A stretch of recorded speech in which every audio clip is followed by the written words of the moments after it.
Hellboy 2 movie review. So this movie got a lot of praise from the critics when it came out. When it first came out, I wasn't even really aware of it. I hadn't been following the Hellboy movies. I hadn't seen Hellboy 1. But it got so much praise from the critics that I decided I had to check it out. So I watched Hellboy 1 and then once it came out on DVD, watched Hellboy 2. And yeah, it lives up to the hype. It's a very bizarre but very wonderful movie.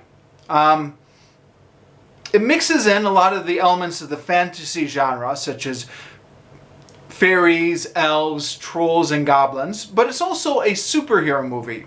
And kind of an FBI movie, and also kind of Lord of the Rings, and kind of Harry Potter all mixed together.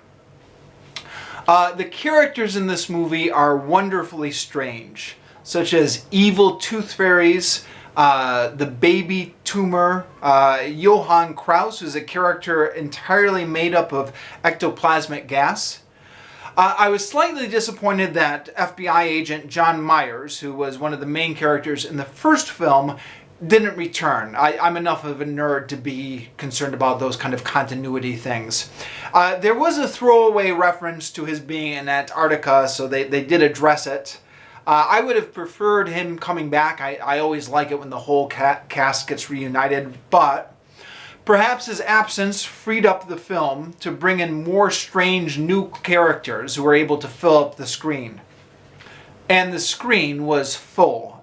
In fact, some of the scenes were so filled with magical creatures that I really regretted not having seen this film in the theaters on the big screen. Yeah, you get the impression that on the television screen it's just not being done justice. If you get the DVD, you can listen to the director's commentary by Guillermo. Guillermo, is it how it's pronounced?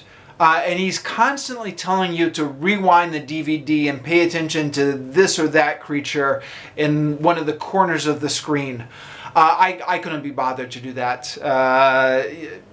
I just kept the movie running with the DVD commentary. The fight scenes in this movie are also pretty cool. Yeah, what more could you ask for a movie? It is a completely immersive, magical movie. Fully recommend it.